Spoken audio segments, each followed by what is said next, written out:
Hello students, class 12th, poetry number 2nd, an elementary school classroom in a slum. This poem is written by Stephen Spender. Okay, first of all I'm going to explain the summary of this one poem so that you can understand very easily.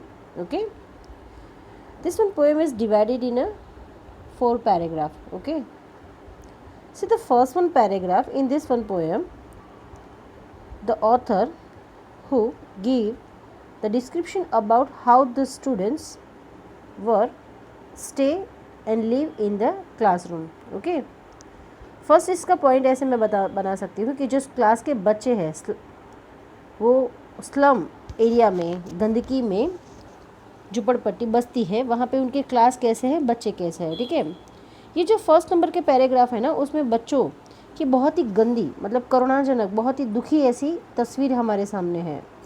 उनके जो चेहरे हैं बहुत ज़्यादा ही पीले पड़ चुके हैं और निर्जीव है. उनको यहाँ पे उनके बिखरे हुए बाल, जो स्कूली बच्चे, शहर के स्कूली बच्चे रहते हैं, वो अच्छे से तैयार होके जाते, लेकिन गांव के बच्चे इतने अच्छे से रेडी होके नहीं जाते हैं. उनके जो बाल है वो बिखरे हुए हैं और इन बिखरे हुए बालों को यहाँ कंपेयर किया है जंगली पौधे से. प्लांट में जो जंगली पौधे रहते हैं जिसको पानी आप देते हैं अपने प्लांट को, लेकिन वो खुद ब खुद निकल जाता है, वैसे जंगली पौधे के साथ यहाँ पे कंपेयर किया है. वो बहुत ज़्यादा ही उदास है और ऐसी एक लड़की जो अपने सिर को नीचे रखे हुए दुखी से क्लास में बैठी है. लंबी पतली लड़की अपने सर को झुकाए हुए नीचे बैठी है क्लासरूम में. उनका जो विकास है, वो उनका ग्रोथ रुका हुआ है. उनको उनके माँ बाप से, बाकी बच्चों को प्रॉपर्टी मिलती है, बाकी बच्चों को सब कुछ अच्छी अच्छी चीज़ मिलते हैं, लेकिन गांव के बच्चे, जो स्लम के बच्चे हैं, वो स्लम के बच्चों को सिर्फ बीमारियां मिली है. अपने माँ बाप से बीमारी उनको मिला है. उनके भी सपने हैं. एक कोने में सुंदर सा एक लड़का जो बैठा है, उनकी जो तस्वीर है बहुत ज़्यादा, उसकी नज़र की जो इच्छा है, उसके जो सपने हैं बहुत धुंधले से है. और ऐसे धुंधले हुए सपनों में भी वो एक गिलेरी, जो स्क्विरल कहता है, गिलेरी का खेल अपने सपने में लेता है. वो चाहता है कि उसके साथ, उसके जैसे वो भी बाहर जाके खेले. ऐसे सपने जो नीरस और लुभाने वाले, वो अलग अलग उनके विचार है यहाँ पे दर्शाए हैं कि वो दुखी है पर फिर भी वो सोचते हैं कि हाँ, मुझे भी ऐसा कुछ करना है. अभी अमीरों का जो संसार है, उस संसार में इस गरीबों की संसार की कोई अहमियत ही नहीं है. जो स्कूली बच्चों को पढ़ाया जाता है, अलग अलग साहित्य रहता है, संस्था रहती है, तो बच्चों के जो अमीर बच्चे रहते हैं, मतलब जो अच्छे से वेल पीपल हैं, उन लोगों को क्या सब कुछ मिल जाता है और वो बात उनको समझ आ जाती है. उनके लिए वो बात अहमियत नहीं रखती है. क्लास में पढ़ते अच्छी अच्छी टेक्स्ट बुक रहती है, बुक्स रहती है, उनकी बैग्स रहती है, सब कुछ डिफरेंट रहता है. पर जो गरीब बच्चे हैं, जिनको ना कोई साहित्य अगर उनको पढ़ने को भी मिलता है तो भी उनमें उनका रस नहीं होता है. उनके बीच में कोई संबंध ही नहीं है, साहित्य और संस्था के बीच में कोई संबंध ही नहीं होता है.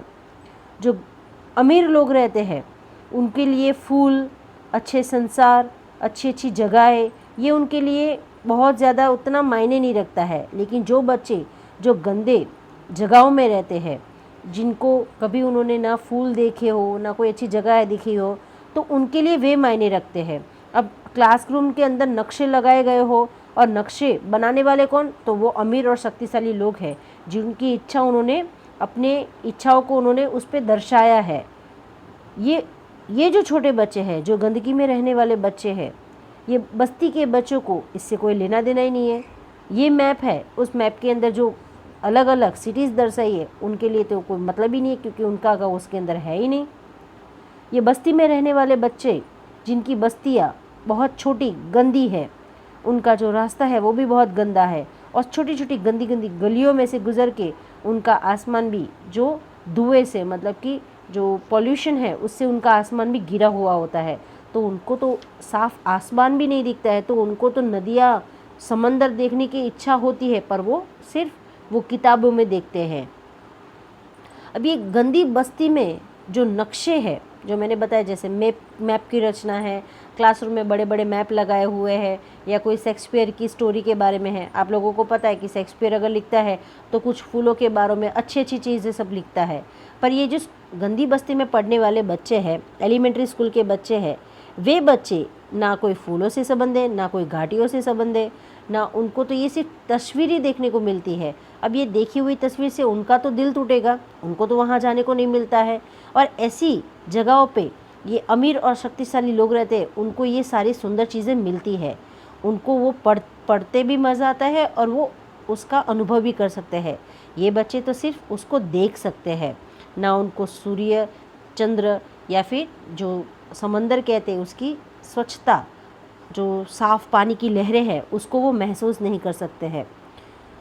ये जो बच्चे हैं, इन बच्चों की जो स्थिति है उसको सुधारने के लिए बहुत बड़े बड़े लोग कई ऐसे वायदे करते हैं, हम ये करेंगे, हम वो करेंगे।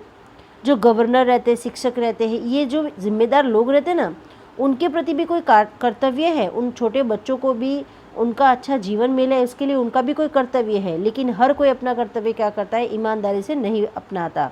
वो हर एक चीज़ में से अपने को अपना ही फ़ायदा ढूंढते हैं। ये बड़े लोग जो अपने आरामदायक संसार में जीते हैं, लेकिन ये जो बच्चे हैं उनको भी जीने का हक है, पर उनके संसार में कोई बदलाव लाने को तैयार नहीं है। ये जो गंदी बस्ती में रहने वाले बच्चे हैं, ये जो क्लासरूम है, ये क्लासरूम बहुत सालों पहले उसको पेंट किया होगा, तो वो धीरे धीरे समय की गति से वो जो क्लासरूम की जो दीवारें ना, वो भी येलो कलर की हो गई है। अब ये जो बच्चे हैं उसी क्लास में पढ़ते हैं, ना कोई ऐसे एनर्जेटिक व्यू है क्लास में। कोई भी आप दृश्य देखो तो उस दृश्य से आपको लगेगा नहीं कि हाँ यहाँ पे पढ़ सकते हैं। ऐसे क्लासरूम में बच्चे पढ़ते हैं। हमें भी, हमारी भी कुछ ऐसी उनके प्रति कर्तव्य है कि हमें भी ऐसे एटमॉस्फेयर उनको देना चाहिए। ऐसे जो जिसके भी विचार है, ऐसे विचारों को तोड़ना चाहिए, उनको कुछ नया जीवन हमें देना चाहिए, ताकि वे लोग भी नीले समंदर को, सुनहरी जो समुद्री तट है उसे विस्तार को देख सकते हैं, महसूस कर सकते हैं।